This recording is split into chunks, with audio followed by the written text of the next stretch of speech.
Hello, the internet, and welcome to the 26th episode of 80-bit Podsmash, where gaming goes to grab a beer. I'm still on a Greatest Showman kick, so as soon as we started counting down in my mind, I went, whoa, boom, I don't know the song, boom. but I would sing it with you if I did. Yeah, I know. But... We are your hosts, Penguin and Termite, and we are a weekly video game podcast smashed with the ideas of culture, art, politics, and various other things that we love to talk about and discuss. That's why it's called Podsmash. And that's exactly why we're called Podsmash. Sorry for the derailment of the opening, but I like to keep the audience on their toes. You can do whatever you want. Whoa! Our show.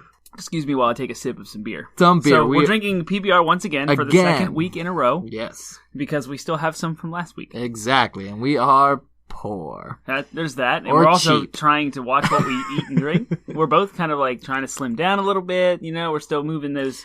Gotta look good for those promotional pictures that we're gonna get at some point. We already have a couple. Our Instagram's taking off. Yeah, Instagram. So speaking of social media, you guys can follow us on Twitter, Reddit, Facebook, and Instagram. Everywhere we're located, we are 80-bit Podsmash, all lowercase, no hyphens or uppercases or underscores or any of that funny business. 80bitpodsmash.com is your landing website. You can find all of our episodes there, as well as links to iTunes and Google Play. Yeah, whenever I download a new app on my phone, by default, the notifications are turned on. So when I got my phone back after it being repaired and all that nonsense that happened a few months ago, it was just notification, like wall of notifications just all the time because all the apps had everything turned on. Yeah. So I started paring them down and getting down only to the most necessary ones like email and text and weather, the sort of need tos. But since I recently downloaded Instagram to help with the social media proliferation, I kept it on for a little while just because I kept seeing nuts, isn't it? Because I kept seeing like this person's now following you, this person likes your post, this person's now following you, and that's a little feel good thing. Like stuff's happening. So, but cool, growth is exciting, guys, and we're excited to be on this journey and this little growth spurt with y'all. So and the more you guys follow us and interact with us, the more content we can create for you guys. Yeah, exactly. We are always looking for new ideas and new topics to discuss, and we are more than happy to accept Podsmasher recommendations or suggestions. So please, please, please reach out to us if you have cool ideas or want to hear us talk about something or want to hear us talk in more detail about something. Y'all know where to reach us. And the single most important thing you can do to help us out is go to iTunes and click on all of the things regarding 80-bit Podsmash. Click a rating, review us, type some stuff up, talk to us, and that is the way that we will get noticed the most. So please do that on iTunes specifically. That's a pretty popular Podsmash or podcasting platform. Mm-hmm. Noticed us the mostest us. You just said a bunch of stuff. I just made up a bunch of stuff. I like it. Oh gosh, as a funny little story, I think it's funny. At my work, my team, because we have to be answering phones and we have to always more or less have coverage, we always stagger our lunches. So when it gets close to lunchtime, we all just sort of call out what lunchtime we're planning to take usually based on when we come in. So most of us kind of know, like, oh, if I came in at this time, I'll probably take lunch at this time, but we still just communicate it just in case someone else wanted that slot for whatever reason. It could be something simple as I wanted to go to the dentist today, so gotcha. I need to get an appointment. Anyways, a coworker of mine said, we were calling out times, and I said, I'm gonna go at high noon. And in my mind, I'm thinking, McCree from Overwatch, it's high noon. Nice mannerism from last week's from the last week's episode. Someone said, what's the opposite of high noon? Like, what other noon would you go at? And I was like, well, I'd go at low noon, but I don't want to go at midnight. And nice. She was like, I didn't know low noon was another word for midnight. And I let it sit there for a second, and I was like, it's not. I made it up. Speaking of the dentist, my coworker looked at me the other day, and he said, hey, Danny, it's time to go to the dentist. And I looked at my watch, and I was like, what are you talking about? He goes, it's 2:30. I died. That's great. That's great. All right. So, our next segment is favorite things. Doing this podcast is our favorite thing. Doing this podcast is our favorite thing. What is your favorite thing this week? So, as you had said earlier, I'm trying to lose weight a little bit. My wife has sort of taken it upon herself to lead that charge, at least in regards to our diet. And so, yeah, she's been modifying our meals to kind of fit the diet we're shooting for. And she's been doing a really great job thus far. But it is also diet food. You know, it's not my cheat day food. It's not the cheese and carbs. It's not the cheese and carbs and grease and sauces that I crave. So I don't always get super excited about the meals. I usually, like, the first few meals in a week, I'll be like, yeah. But then once I have them, like, 4 or 5 times for lunch, I usually kind of start to get sick of them. Yeah. The exception is my wife has been making... And each time she's made it, it's gotten better. It's a white chicken chili that she's been making. Ooh. And she's been putting like jalapenos in it, which she usually doesn't do because she likes to avoid the spice, but she's been kind of doing it for my sake. And I'm telling you, man, I've been getting I've had it like 3 or 4 times this week for lunches, leftovers. And every single time I open that up, I'm like, this stuff is awesome. And I can't wait to eat it. And I am sad there's not more of it in any given serving or portion. So I love a good lunch. Yeah, a good leftovers too. Like after a really good meal, I can dig because it's exciting because everyone else is like making frozen meals or something. But I'm heating up my white chicken chili and it's the bomb. So yeah, that white chicken chili, that's my favorite thing this week. Oh, that's awesome. My favorite thing this week. I got 2 now. Because you reminded me of jalapenos. It reminds me of hot sauce. So a coworker comes in with this giant box of hot sauce that some wife's, I don't know, he has his wife's coworker or his wife's cousin or something runs a shop or a store or a distributor of hot sauce. Mm-hmm. And there's a bunch of bottles that were all sealed and good to go, but they expired. Yeah. And that just means their freshness doesn't mean they go bad. Mm-hmm. And it's hot sauce. Come on. It's like self-preservation. It's like they'll last forever. So he has a plethora of hot sauce. So I go through and I pick a couple of bottles. Now, I'm a vinegary hot sauce person when it comes to like popcorn and eggs. But I'm a smoky kind of thicker hot sauce person when it comes to like Chipotle or like Mexican food or anything else. Well, I got this bottle of hot sauce. It's mainly habaneros. It's really hot. Love habanero. It's so good. Like a couple of drops is all you need. Yeah. And I've been taking my sandwiches, which are boring. Deli meat, cheese, and mustard. Like that's nothing. And then I get excited. Hot sauce on that hot sauce. Yes. Oh, one day I overdid a little too much, so I'm like, oh gosh, I'm like sweating and my mouth is numb, and like my coworkers are laughing at me. And I'm like, it's so good. No, they won't even touch it. It's so hot. Like they won't even. They're afraid to even put a drop on a toothpick. Because to them, it's like, on the bottle, it says like 1 drop is too much. No. And so I like 10 drops. I'm like, this is good. 1 drop is never too much. And my other favorite thing is Iron Fist at the moment. I'm really enjoying it. It's got a lot of hate. A lot of people hate it. In you when you told me that. I'm sorry, but I can agree that it's not as good as some of the Marvel shows. Other ones, like it's the lowest of all of them, but I still like it. It's okay. My wife had the same assessment. She's like, I don't see why people hate on it so much. That's fine. I do see why people hate on it so much, but part of that's because I have a lot of training in fight choreography, and it's so disappointing when the lead character of a show that's about fighting can't fight. And my third favorite thing is that smell in the air, because I think my wife is going to make that bread that she's been trying to make from scratch. Some whole wheat bread. Too greedy. You have too many favorite things. I like all the things. All of the things. Give me them all. They're all my favorite. Maybe I'm just a sucker. I'm on it tonight, man. I'm fired up. You are. Yeah. It's that lack of calories. Well, I just ran, so I think it's my runner's high. Ah, I see. All right. Now it's time for... DLC. Yes, downloadable content. What is DLC? Oh, DLC is a little sub-discussion, a mini discussion that we like to have. Usually it's something fun. It could be something as simple and stupid as who would win in a fight. Or it could be something a little bit more insightful. Sometimes it has to do with our topic, sometimes it doesn't. Today's does kind of have to do with our topic.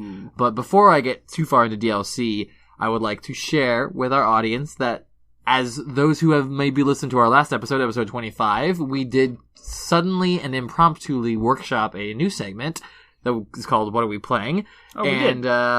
And we might not stick with that name. We might change it. But we want to keep that segment. We liked it. But we also realized that what we play doesn't always change that much. So if you go back to episode 0, you will learn about us that we are a full-time employed married man. I have a kid, and we not married together, but married. We're each married, right? Married separately. Yeah, yes. Correct. And we have our own lives, and like playing video games is kind of the entertainment medium that we use for ourselves, which that time is very limited. So it takes us forever to get through games. Yeah. So we're not going to have fresh games that we're playing or fresh impressions. Exactly. So it'll be a segment that we will selectively do when the time strikes us. Although, really quick, Ooh.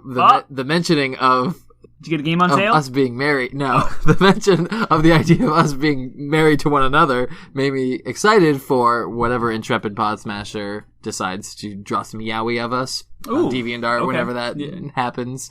It's just sort of like it's a benchmark. The fractured butthole. Yeah, it's like yaoi art. It's awesome. It's like a benchmark that I'm excited that like, oh yeah, we've made it when we're drawing together. Homoerotic yaoi of us on DeviantArt. This is a family-friendly podcast. Yeah, I sneak it in every once in a while. It's like PG-13. You know, all right. Get away with one F-bomb each podcast. Oh, is it? Wow. We'll be all right. That's rated R. A metaphorical F-bomb. Yeah, there you go. Nice. All right. So what's our DLC for tonight? Yes, DLC, to get back on track. We're going to be talking about character customization today in our main topic. So for DLC, I want to start us off, prime the pump, by saying, if you could steal one physical feature from any video game character, what would it be and why? Princess Peach's ability to hover from Super Mario Bros. 2. Is that a physical feature? She jumps and then hovers in a straight line, like over gaps, and like it's kind of like flying, but it's not infinite. I was more thinking like a look, like something aesthetic as opposed to like Solid Snake a power from Metal Gear Solid 1. Have you seen him without his armor on? He's got like an 8-pack, dude. It's nuts. And he's got like the little, like, the side abs. They're like a 20-pack. It's insane. So you'd have his body? Yeah. That'd be pretty cool. All you said physical feature. Yeah, no, You know what I mean? Yeah, no, mine. It's fit. Mine is, I've always wanted the glowing tattoos of Illidan from Warcraft 3 or World of Warcraft. Just like. That's pretty cool. Like, I mean, tattoos are one thing, but if your tattoos, like, glowed, I don't even want the power. I don't even want the, like, burning. I just want to, like, be able to, like, flex my arms and my tattoos go whoosh, like light up. Yeah, that'd be pretty exactly. Yeah, that's what I want. That's like the physical feature I want. I can get behind that. Yeah, I would never actually. I think in real life, if I ever had it, I would only light it up to show people. Like I would want to hide them because I wouldn't want to be like all that much tattoo, that much ink. But it would be a cool thing to like show off and just be like fiery. You would love that. That's all you. Yeah, that's got penguin flashy all over it. and. Ooh, what if you had a light up penguin tattoo? That'd be pretty cool too, like just like a That's champ a Yoshi stamp. noise. This is a family-friendly podcast. Oh no, it's getting away from us. It's a penguin tail. Yeah, that'd be fun. I don't know what those sound effects were. No. I told you, I'm fired up. You know what I mean? You guys are getting some uncensored Termite tonight. Unfiltered. I'm the one who's uncensored, apparently. Oh, that's what I meant, right. Unfettered Termite. Unfettered. Unchained. Unhinged. All right. So, I will introduce, so that will kind of segue us into our main topic. Like I said, we're talking about character customization. What does that mean? Primarily, we're talking about the aesthetics of character choices that often games will offer. Typically, it's the kind of thing that you see in an RPG, where at the beginning of the game, you'll have a character creation screen where you can, depending on the game, modify certain aspects of your character. You can usually change their size, weight, body type. You can change their eye color. You can change their skin color. You can change their not to be confused with skin color. Oftentimes you can pick their race. So in some games you could be a lizard person or an elf or a dwarf. And then hair color, facial hair, like everything. Just everything. Usually character customization. Sports games do that a lot too. Oh, interesting. I didn't know that. Really? Wrestling games, basketball team, football, you can always like create your career, your athlete, and like make your team and stuff. Yeah. It's my early forays into character creation were from wrestling games. Yeah. I don't really know. We should have done a little bit more research, I think, but I don't really know if there was ever a first game that allowed you to customize characters. This is in contrast to games like Street Fighter, fighting games, a lot of other RPGs too. Yeah, there was like some fighter makers, I think, for Super Nintendo. You could create your own fighters. Yeah, this is all in contrast, though, to games where the characters are pre-created. They're pre-designed. You don't really get to choose what they look like. But, I mean, we could also talk about, when talking about character customization, you can also talk about, to some degree, like, customizing what weapons and stuff they pick, because you can... But I think we're mostly going to be focusing on the aesthetics. Mm-hmm. So, what's important about this discussion is... Like, I think what makes it worth talking about is just because it touches on a lot of different areas of life. Like, we'll get into psychology a little bit. We'll get into maybe a little bit of identity politics might leak into this episode because it's too real. There's some interesting things that we'll want to talk about. Hopefully, we will answer that age-old question: why do male gamers play as female characters. Yeah. Sometimes. So that's we'll get to that. We're gonna save that one a end. little bit till the end. But we're hoping to answer that a little bit. So cool. Let's start though and talk about what are different ways you can customize your characters in games more than I've already talked about. Okay. Well, I think there's a couple of spectrums. So at one end of the spectrum, you have like Nintendo Wii. You could create your Mii. Yeah. And it's like a very loose representation of who you are. It's very cartoony, like big giant head, and you can kind of create a hairstyle and eyes and nose and mouth, etc. But it was all very like low detail, polygons, that kind of stuff. And then the other end of the spectrum is like ridiculous minutia. I think of like the size of your nostrils, and then where your lips position, and how big your mouth lips are, and then your chin and your jaw and your like everything. The most sophisticated character customization I've ever seen was out of a game called Black Desert. Yep. Online. Wasn't it a Korean game? Yes, it was a Korean MMO, and it relatively recently came to the States in an official capacity, but there are videos out there of just the character customization screen, and it is incredibly sophisticated, like the amount of detail that you can literally adjust like the facial bone structure of the characters. Yeah. That you can adjust the length of their legs and shit, like you can.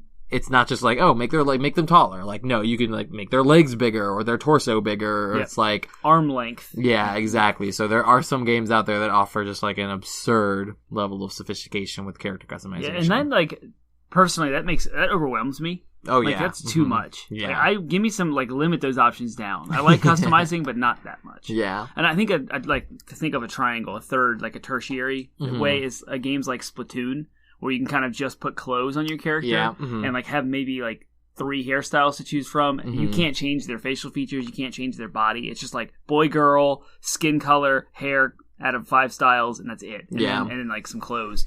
I'm okay with a little bit more customization. I've always found the customization in World of Warcraft, for example, which is a little bit more than Splatoon and that other stuff. Right. But even that I've always found a little bit underwhelming. Like I always just want a little bit more. And like if you look at the progression of the game over time, like they've even added so much more to it, and it's still, I don't know, I still find it underwhelming. The game that I found I think is the right balance is Guild Wars 2. Guild Wars 2, yeah, it's good, pretty decent MMO. I wouldn't describe it. It's got some gameplay I played the first one problems. For a little bit. Never played the first one actually, but I did play Guild Wars 2, and it's got some gameplay problems overall, but the customization's great. And one of the things that makes it great is another type of customization I want to talk about, which is in-game customization, primarily in the form of armor. So the amount of customization you can do to your armor is so great. Like any piece of armor you can get, and you can change its appearance, like in WoW, the transmog system, you can change its appearance to look like any other type of armor. Diablo has that too, which is cool. Yeah. And where it's like Diablo though is you can also change the dye on it. So if you get a piece of armor that, like, say you have a chest piece that doesn't match your pants, you can always just go in and use your dyes that you've collected to. And that's a way to reward players as well. Yeah. So, like, certain dyes you unlock. So they used to annoy me so much in World of Warcraft. You would get, like, a matching set of armor, and you're, like, happy. Yeah. And then you get, like, an upgraded armor piece, and you're like, doesn't match anything else. Look like a clown suit. You have to wear it because it's better. Because it's better, yeah. And it's so cool that they started this transmog system. The transmog system is great, too, but even so, like, they still don't let you change tweak the color of it. So, like, it's so unless you have different shades of...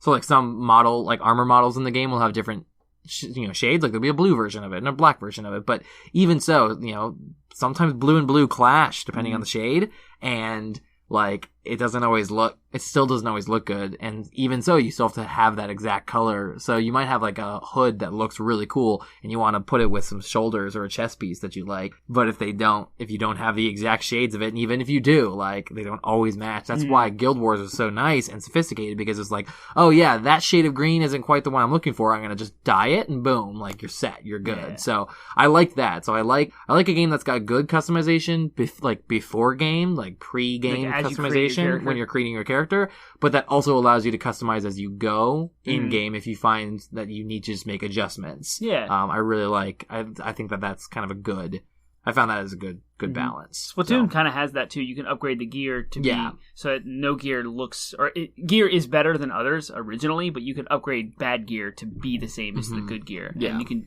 deck out. It's kind of like fashion. Yep, it's like you can get whatever clothes you want. It's the same kind of. I bet there's a psychological thing to do with that because some people care more about how they look when it comes to their fashion, like fashion over function. Yep, it's hot outside, but they have a long sleeve shirt on because it's a baller shirt, or they got a bomber jacket on because it matches their shoes. Like their Nikes or whatever, and they'll deal with it, the uncomfort of being hot, just to look good. It would be really interesting. I'm sure studies have been done, and if not, like again, similar to last time, like do those studies and like tell us and link the research to us. Yep. But I would be really interested to find out how many gamers' aesthetics matter, because I think you're right. I think there are two kind of personalities. There's one that's like, I don't care what it looks like as long as it's effective. Right. That's where I fall. There's other people that's like, I want it to be effective and look good. And I would be interested in finding out like how many gamers, because if you were to come up to a gamer and be like, are you into fashion? They'd be like, no. But I bet you if you said, are you into like really good character customization options? They'd probably say, yeah, sure. Yeah, you might find more. Like you'd find a lot more. So I bet you're right. You're onto something in that, like kind of the idea of fashion and what people care about and like that aesthetic. I bet you there's some psychological crossover. Yeah. They bet you, or at least they're kind of like driven by the same motivation. Like I want to make my character. Like I've got a friend who's like, so I will publicly apologize on the podcast to my friend Chris, who it was really late and I was really like I was like cranky and not in a good mood, and he comes up to me in World of Warcraft and he says, I want to show you the like transmog that I came up with like for my character, and he like had me fly out there and I just said something mean, like kind of rude, like it was mostly just coming out of the fact that I was tired, wanted to go to bed, and he kind of like kept me up to do so. Yeah. But he had used the new heritage armor that you unlock, and he had only changed like 2 things. And so I was like, great, you look like all the pictures. I was like, you look like all the pictures of the Void Elves that we've seen since they were unlocked. And like, he was like, wow, okay, that was mean. And then he like logged off, and I was like, I feel like a jerk now. So I apologize to him directly, but I will also publicly say that I was a jerk. And yeah, but I mean, the reason I bring up that story is like, he just really cares about, he puts a lot of time and thought into what his characters look like. Yeah. He'll go out of his way to get a piece of gear that he thinks would go well with an ensemble. Like, that's just a really important, essentially it's a whole game unto itself. It is. For him. It's a game within a game. And so I think that that brings me to our second question, which is... Wait, I haven't thought about that. Okay, yeah, carry on. To step into the loot box controversy. The culture around acceptable loot boxes has always been because it's cosmetic. No one cares that it costs $1 or 50 cents to get this box full of stuff that's randomized, because it just changes how you look. In Call of Duty and Battlefields, you can change your guns. You can put little charms on them. You can pink camouflage your gun. You can match that with armor and other camouflages and things that you can deck your character out with. And it's always been acceptable because it's cosmetic. When they stepped into the functional, that's when it became controversial. Who's got an advantage over somebody else because they paid money to get a better piece of something, right? Yeah. And then you walk into like Destiny, where it was the shaders that were consumable. So you're spending money on shaders that do it. No. Penguin is trying to open his second beer to reference a very obnoxious beer opening thing that I did earlier in the episodes. He has threatened to do so again, and it's funny. So the reason why the Destiny 2 shader thing became controversial was because you would spend actual money on rare colors for your armor to make you match, but then you would consume it. So it would be gone, and if you got a piece of gear that was better in functionality later, you'd have to spend more money for a chance to get that same color again. Exactly. And so like, it's weird how like all of the character customization is woven into that whole loot box controversial thing. Yeah, no, it's interesting, and I think the bottom line, as a note to game developers, if any game developers ever listen to this episode, the bottom line is this: we don't mind being gated from customization, cosmetic customization options. If we don't mind being gated from that by money. If we're gated by money for that, make it as easy as possible, like as low hassle as possible, so that all I have to do is spend money to get that thing that I want. So even in Overwatch, I would prefer, I get the loot box system, I don't love it, but I get it. Like, I would prefer that if the loot boxes I get from experience or whatever, from playing games, like those can continue to be random. That's fine. That's how games have been for me forever. But if I want a skin, I should be able to go in and buy that a skin. exact skin. Yeah, I want, if it's, I don't care, mark the price up to $20, whatever. But if I'm going to spend $20 on a skin, like, I would rather do that than spend $20 on loot boxes and get the chance to get a skin. Exactly. Like, that's just, I think that's a little annoying. It's a little shader. It's a little Destiny 2 shader for me. Yeah. And I don't like that. They're free-to-play games and cell phone games that do that all the time. Yeah. It's like, I just want this. Like, let me get it. Yeah. I don't want to have to spend money for the chance to get it. That's stupid. Yeah. Exactly. What's our second topic? You were getting ready to transfer us to? The second question that I had is, do you prefer games that have customization options or not? I prefer games that do not. Okay. For example, I will use these two types of games. Oblivion, Morrowind, and Skyrim, which are all Elder Scrolls games, versus The Witcher 3. Okay. I found the hook. All right, so when a game gets its hooks into you, what that means is like you start it up and kind of like a book where the first chapter is supposed to hook you and make you like, I want to keep reading. Video games have the same thing. It's like the first hour, 2 hours, they're supposed to hook you and make you want to keep going. Yeah. Skyrim and other Elder Scrolls games have done nothing but overwhelm me. And it starts with the character creation. Here's all these different races with all these different attributes. Well, I want to create this character that does like really well with bows and arrows and magic. So now I'm limited to which races I can play. I don't want to play a tiger-looking dude, but that's the one that's good with bows and magic. I'm just making stuff up. Sure. Yeah, no. For like, so then you have The Witcher. You are Geralt of Rivia. He has 2 swords, and he uses these spells. Yeah. Now, you can choose which to develop out of those limitations, but way, way more accessible and way easier to jump into, and the hooks got into me way faster. No, I actually agree with the same exact progression. Like, I too had the same exact experience with Skyrim versus the same exact experience with The Witcher. Like, I enjoyed The Witcher. The Witcher opened me up way more to open world games than Skyrim did. I played Fallout 4 after Witcher 3, but I hated Fallout 3. Yeah.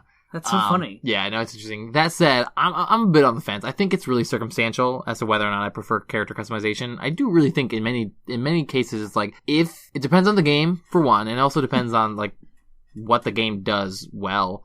So, for example, there are some games that ham-fisted as more of an afterthought character customization, as opposed to some games that were like rooted and grounded in character customization from the start. So, like World of Warcraft, for example, or Diablo 3, those games were designed with character customization options in mind. Whereas, I'm trying to think, the same could be said about Skyrim. I don't really have an example in my head where it's like, Splatoon maybe even, where it's like, character customization, at least the base model characters. I was kind of like, this seems more like an afterthought because you just don't really have that many options. So right, it doesn't really change. Here's a few hairstyles. Right. Like, now the clothes are a different story because the game was assigned with the clothes with the in-game character customizations in mind. But the pre-game character customizations like just did seem kind of a bit like an afterthought. Yeah. So, yeah, I think it's circumstantial, but I think I would also say the answer has changed more as I've gotten older. So in the past for me, it was all about character customization. I was like, I wouldn't look at a game that had a preset character. You know what I mean? Except for, from notable exceptions like Zelda and Mario, where those characters are, characters I grew up with. Right. But like new characters I had such a hard time getting into because I was like, no, I want to make my own. I want to make it my own. Yeah. But as I've gotten older, again, I've grown to appreciate the characters that have been created for me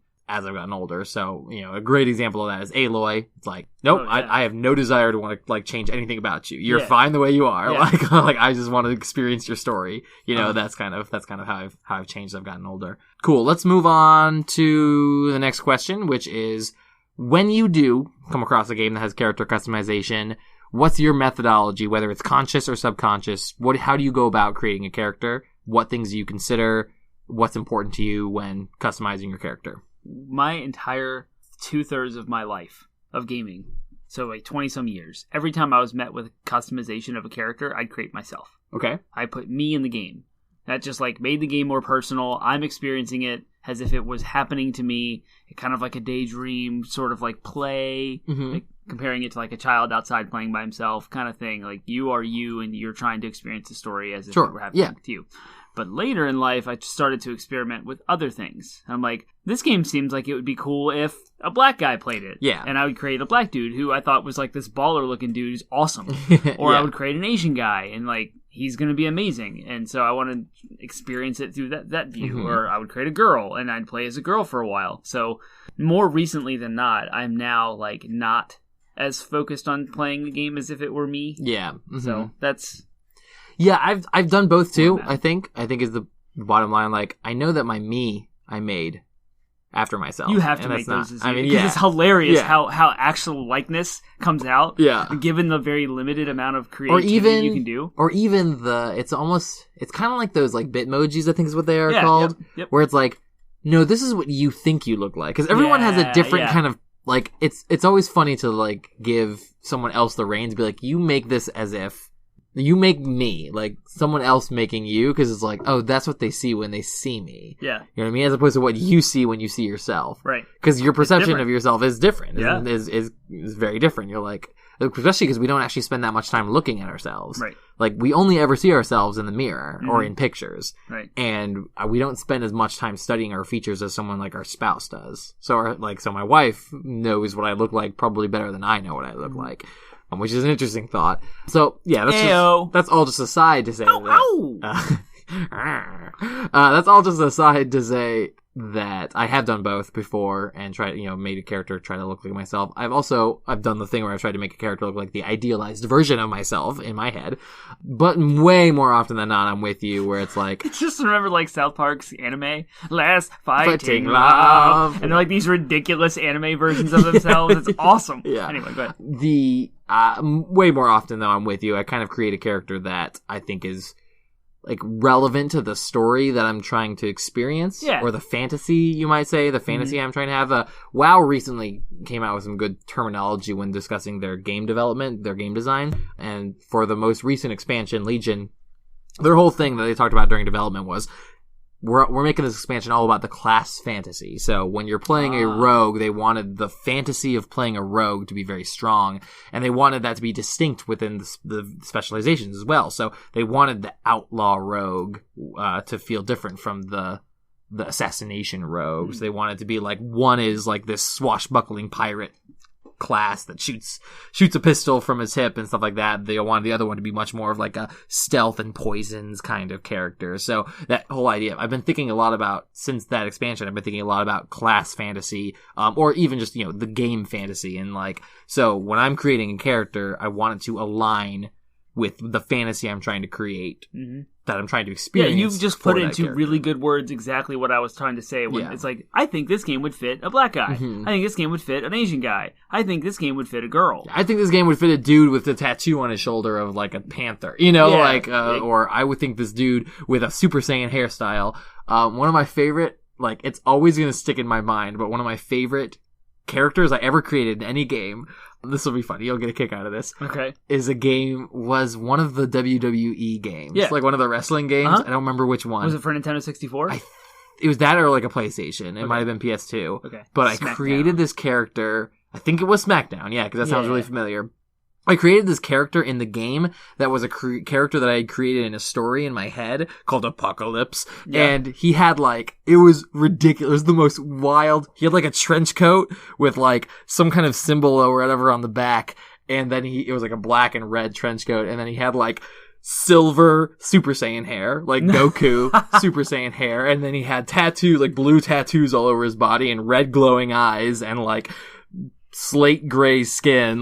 It was crazy. Awesome. He was crazy looking character, and I was like, this is what it was in my mind, or whatever. And that was a character. It was like a fantasy I had in my head, and I wanted to create a character that fitted. Had nothing to do with who I am other than my internal world, I guess. It's just something that exists inside me but isn't me. So shout out to my brother who creates multiple wrestling characters and then creates stories around them. Oh, nice. It's amazing what he has come up with. That's great. Shout out to Tommy. He does that in wrestling games a lot. That's awesome.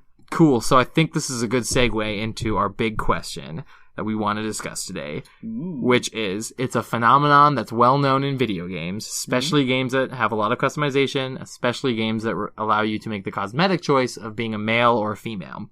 Why do you think it is that male gamers will play female characters?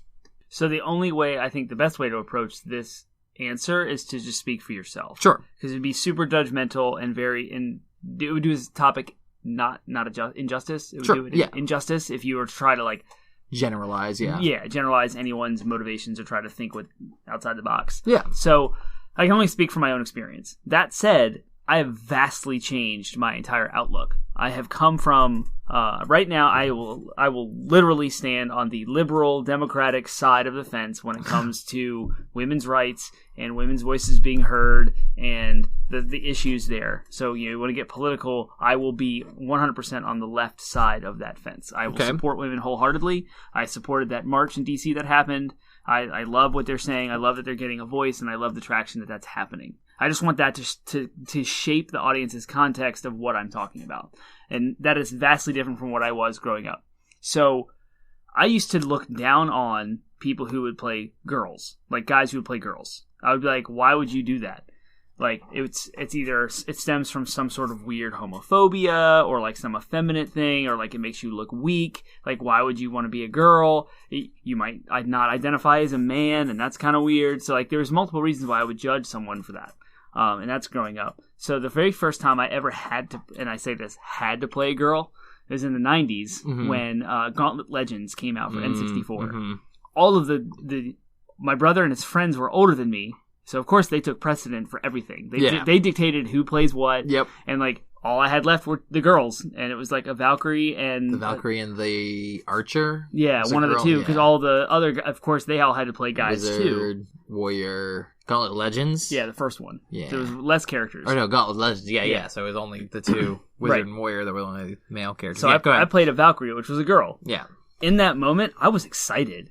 Like, I won't admit it. But I liked it. Like, it was cool. Like, she was this woman, like this Amazon. It's like, warrior boom, woman, yeah. You know what I mean? And then Diablo 2, there was the two assassin and the Amazon. Oh, the sorceress. I never played them because they were girls. Mm-hmm. Look what I missed out on. Because I was so stupid, like so narrow-minded about like, I'm not going to play a girl ever.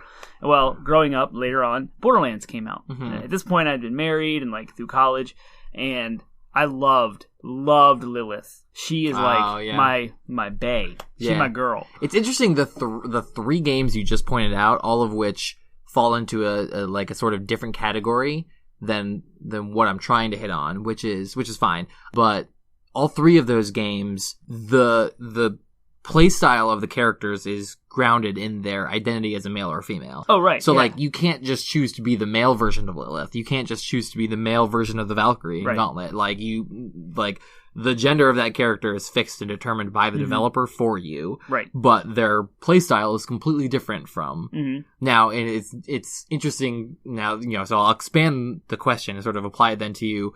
In a game like Diablo 3 or World of Warcraft. Right. Would you purposefully choose to play so a female World character? of Warcraft came out in 2004. Yeah. When I first, that's kind of like the peak of where I would look down, because I was in high school and like I thought I knew everything, like teenagers do. And so when people would create girl characters, dudes would create girls. They'd be like, why? Like, you can be the guy versions of these exact same things. Why would you pick a girl? Yeah, it makes no difference on gameplay. Like, what are you? Like, you're a wimp? Yeah, I'm not going to use any bad language, but they were things that were just narrow-minded, silly.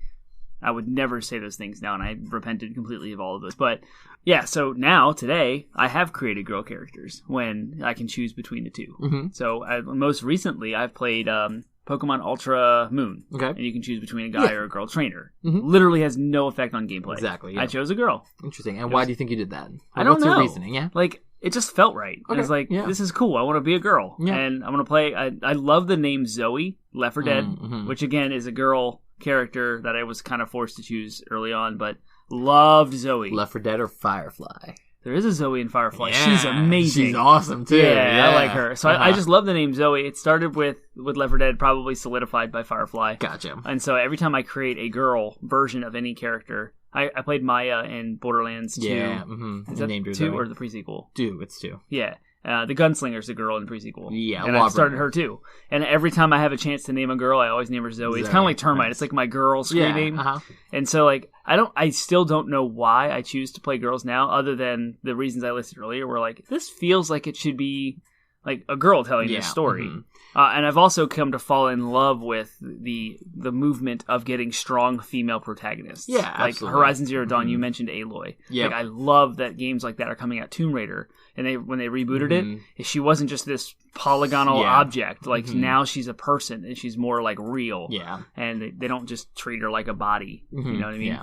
Yeah. Speaking for myself, I'll start with that. Speaking for myself, I think that because I thought, when we discussed the idea of doing this topic, I thought a lot about it, because unlike you, I was a middle school boy at one point, and I had the same exact. Yeah. Why would you play as a girl? Like, what are you, a stupid. girl? Like, what are you? A girl? Exactly. Like, yeah, I grew up in a generation in which the term toxic masculinity would probably be best applied. That's a great way to, and that, so that definitely affected me at some point, but I think I might have worn off of it sooner than you did. Okay. Part of that was because a friend of mine that I really respected did always play girls, and I was like, oh, well, if he can do it, then I can do it too. Like, I can experiment with it too, I suppose.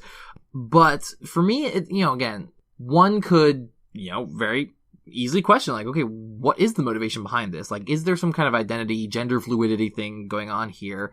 And I don't want to pretend like I know 100% what all about that stuff, So I'll just say, again, speaking for myself, I would say that it's probably not. Yeah. I would also describe myself as very heterosexual, right. Like I'm on that, if that is a spectrum, I'm very far on the spectrum of heterosexual. Mm-hmm. So for me, I think it is similar to what you're saying. It's like, this makes the most sense to me. So part of it's an aesthetic choice. So part of it is like, I do sometimes just like the look of the female models better. Sometimes I like the sound of the voice the voice acting is better. I didn't think about that. Yeah. Mm-hmm. Like, to me, in Diablo 3, I knew I wanted to play a female demon hunter the minute they did the cinematic release of that character. So, they released, first it was just the Tube, the Barbarian, and the Witch Doctor were the ones that when the game was first announced, they showed those two classes, and they released more and more over time. Yeah. They would always show like a video, like a cinematic, and they showed the cinematic of the female demon hunter.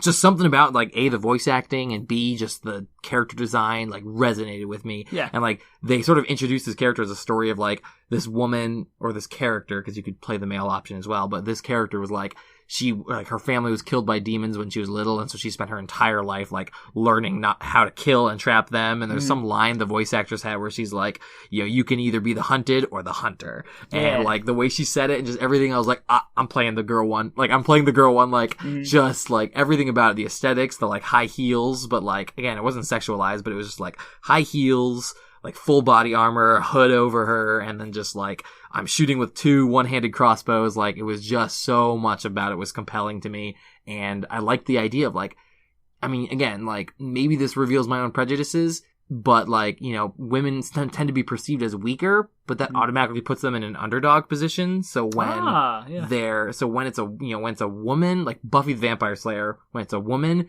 who is empowered and just badass and just kicking butt the entire time, like, that to me is like, it's almost like, again, it does kind of reveal my prejudices, but at the same time, it's also like, it's an automatic underdog story. Like, it automatically puts them into position of an underdog. And that, so when to see them just, like, go ham on a pile of monsters, like, that to me is super, like, inspiring and empowering. And so I can get behind that fantasy, if you will. Yeah. So sometimes I'll go out of my way to make a female character just to have that sort of, like, it's a mixture of the aesthetic of, like, sometimes I like the way that they move better. And two, it's that kind of, like, Buffy the Vampire Slayer, like, I want to see this woman, this female character, succeed, like, and, overcome all odds, because sure, you can do the same thing with a male character, but it seems that much more, like, inspiring and kind of like, I'm pumped when it's with a female character. So I would say that's my reasons. You did say we can only really talk about ourselves, and that's fine, but I do kind of want to get into, because there was some research I did, and I think I found some interesting conclusions, and I kind of came to some of my own conclusions about this topic. Lay it on me. What you got? So there's a Quora article that we'll link off to that's called "What Motivates Guys to Play Female Characters." Pretty straightforward. And they listed some interesting stats. I don't quite agree with all their conclusions, but they did list some interesting stats. Apparently, men are 3 to 4 more times likely to gender bend and play a female character. So females will almost always pick females. Females usually will, yeah. And the reasons they don't tend to pick male characters is because male characters are often designed, or female characters, because they're designed by men, are often designed with more detail than male characters. And so male characters often will be described as looking clunky or awkward. Interesting. And so women will tend to gravitate. There was another reason too, I'm forgetting. You should read the article. It has all the reasons in there. But and then the other stat that was interesting is that men who are older are more likely to do this than younger men. And I think I have some thoughts as to why, but we'll get into that a little bit later. So, the major reasons that I kind of summed up, there are kind of 3 major reasons that I found people will describe why men will self-describe why they play as female characters. The number 1 reason I'll sum up as aesthetic. And you hear this all the time. This is like the stereotypical dude answer when you say, why are you playing a girl character in World of Warcraft? Yeah. And it is, quote, if I'm going to stare at a butt all day, it might as well be a good-looking one. Wow. Yeah, how male, chauvinistic can you get? It is entirely, again, I describe it as an aesthetic. I sum it up as aesthetic because what they're simply saying is, I want to look at a butt that I'm attracted to. Yeah. I think that actual answer is more of a, social misdirection. Yes. I think it's absolutely. It's like, yep, it is it's not my, it's not my real reason, but it's the socially acceptable reason to do so. So I'm going to say that. And it's also become such a cliche. Right. You hear it all the time. No one believes it anymore. Yeah, exactly. And I also think it's just kind of yeah, but, again, it is a given reason. I think what's more accurate in the aesthetic, or what's more, in my mind, what's more, what I would sort of understand more is if they were to say that, I just like the way that the hitbox moves, or I like the way that the weapons don't clip, because they're designed, clipping is when it cuts through, a cape or something, and it just looks bad. Sometimes the female model, is designed in such a way that it won't do that with certain weapons and stuff like that. So a certain look, sometimes, again, sometimes the detail is put more into, I know a lot of people who in Mass Effect played the female Shepard because she just looked better. She was voice acted better. I would sum all that up in sort of an aesthetic thing, but it does kind of also go along with what I call the butt argument, which is I'm going to stare at a butt all day. So that's one argument. I would say the other reason is I would describe it as the utilitarian reason. In some games, the hitbox of female characters is literally smaller, making the choice sort of a defensive one. Like in Overwatch? Yeah. You can't be shot as easy. It's harder to shoot them. It's harder to hit them. Now, Overwatch is different because, again, there are fixed characters. But, there are, some games where you can pick a female model and it's literally makes the game easier or rather it makes it harder for the enemies to shoot you. So there's sometimes a PvP choice for doing that. But another utilitarian reason for picking a female character would be what the community often calls catfishing. What is that? It's a practice where a man will play a female character and then proceed to pretend to be a woman in real life in order to get other male gamers to give them stuff. Wow. It's a practice that often happens, and you hear about it all the time in World of Warcraft, where he pretends to be a girl and then proceeds to never get on voice chat and I'll only ever chat with you because my mic's broken, but then they give him free stuff.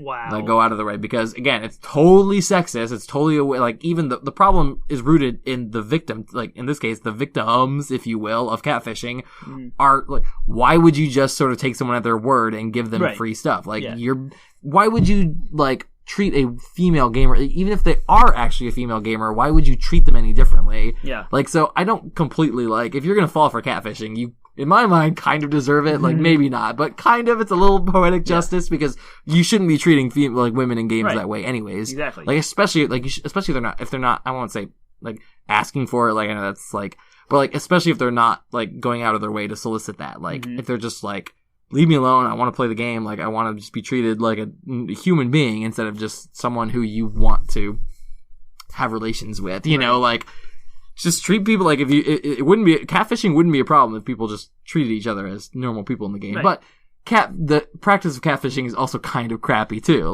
That's pretending ridiculous. to be a girl to get stuff out of it. So but that is, I would say, a utilitarian reason why someone might do that. That's both sides of that are exploitation of genders in video games. And we kind of touch on that with our interview with Kristen in our episode 4, I think it is. Shut Up, Kristen. So you guys should go listen to that if you want to hear a actual female gamer's take on that aspect of gaming. Yeah. And so then now it's some of the last reason is kind of the reason that I talked about before, which is, I would say, the narrative reason, which is, again, the context of the story, the context of the experience you're trying to have sort of, informs your playing that character, and choosing to be a female.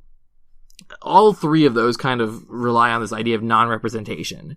The sense that, what you were talking about earlier, this character does not represent me. This character is just a character. It's the same as reading a book. When you're reading a book, you're not, if the point of view is from a female, you're not sitting there being oh, this is me because I'm reading and thinking these words. Yeah, no, you just, you see them for what they are, as a character. And so that's kind of what, video games, they are in that sense. Yeah. In the research I found, there were some other theories as to why someone who may have a more representational point of view, because I do think that's a thing. I do think I think it's a personality thing too. I do think there are people out there who will only ever make male characters because, again, they perceive it as themselves. And in that case, it's fine. As long as you're open to the idea that other people might have a different experience, then if you have a representational view of your character, that's fine. Mm-hmm. So, like, there are, so I don't begrudge anyone who's only ever going to make male characters. Like, if you're going to play World of Warcraft, you probably shouldn't ever make a Tauren because you're never going to be a Minotaur. Like, you know what I mean? But, like, it's like, that's fine. People can be as flexible as they want within that parameter. You do you, Yeah, exactly. You just create your characters, you do your thing, have some fun, enjoy the game. Yeah. No judgment here. There was some research that I found, Love and respect. which is probably at least important to note. Because, again, there are some people out there, again, at the end of the day, people are going to make whatever character they want for whatever reasons they have. Mm-hmm. They may be complex, they may be bad, like the utilitarian people who are out there to just catfish. They may be perfectly benign, like the people who just want the aesthetic or the narrative choice. But I do think there are some people on the representational side who would pick female characters for reasons that some people might call deviant. Mm-hmm. So some of the theories that people have regarding the sort of representational side of this topic is there's a feminist argument out there that says that men will subconsciously pick female characters because they want to dominate a female body. So sort of in the sense the character that they've chosen sort of is representative of a female body that they can completely 100% control. Mm-hmm. So that's kind of again more of a sort of deviant idea of why they sort of make the subconscious or conscious choice to do so. I have never experienced that. I don't think I've ever known anybody who's done it for those reasons, but I'm willing to at least condone the notion that kind of behavior probably does happen. Yeah. Or possibly does happen. And then the other sort of theory that's out there is that it's sort of the gender fluid theory, which is like, oh, I'm making a female character because it gives me a chance to sort of try on a new identity. So, like, I don't have this identity, so I'm going to create it and sort of try it out to see if it sort of jives with what I want for myself. And again, that could be a conscious or subconscious choice. Right. So I'm not sure I 100% agree with that, but there could be something out there. There could be, and there are some studies that show that sometimes these guys will pick a female character and then start taking on the mannerisms. They'll start talking in what would be classically considered a feminine, or they'll take a role that's more of a feminine role. Again, all based on sort of stereotypes of femininity, but nevertheless, it's kind of like you kind of lean back on what you know, is what they were saying. Mm-hmm. I think that all that's in that Quora article as well. Fascinating. Yeah, so I think, again, I wish we could sort of spend more time here, but we're running out of time. On the deviant stuff?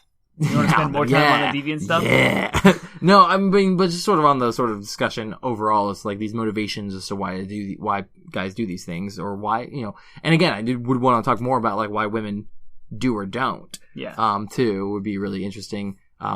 But we were already out of time. But I think that, like, again, you can't talk about character customization without the topic of like, cool, if you can pick to be a girl, are you going to be a girl? In my case, yeah, about half the time, yeah. Mm-hmm. So if you look at my World of Warcraft character list, like right now of my 110s that I have, the max level characters that I've invested the most time into, it's a good 3 out of 5. I got 5 110s, and 2 out of 5 of them are female characters. There you go. Mm-hmm. Yeah. I think I've got a couple female Diablo 3 characters too. I do too. Yeah, I think I have more females than I do males. My little tiny sexist moment, I've got a dwarf shaman named Bazangas. Oh gosh. You might not want to say that in public, Dan. So if anyone ever friends me on Battle.net, they'll find out anyway. So what can I do? Jeez. Facepalm. That was more of a joke when I created her than anything else. But cool. So that's our topic for the day. All right. Yeah. So tell us what you guys think. Tell us, mostly we want to hear about how you go about customizing your characters. Let us know what do you think is the coolest character you ever created? Yeah. That would be a cool question for Reddit. Yeah. So we'll post that on Reddit when this episode launches, and we want to hear what's the coolest, or even take a picture, screenshots of characters you created that you think are the coolest customized characters you've ever made. Yeah. And then let us know what you think about the whole gender bending topic. If you think it's crazy that a guy would ever make a girl character, or vice versa, let us know. If you If you want to tell us about the reasons you think, or the ways in which we're wrong, or completely ignorant, then we want to hear about that too. So let us know, discuss, and engage with us about this topic. So I think it's really interesting. Talk about video games, talk about the topic. Things we love. All right, see you guys next week. Bye.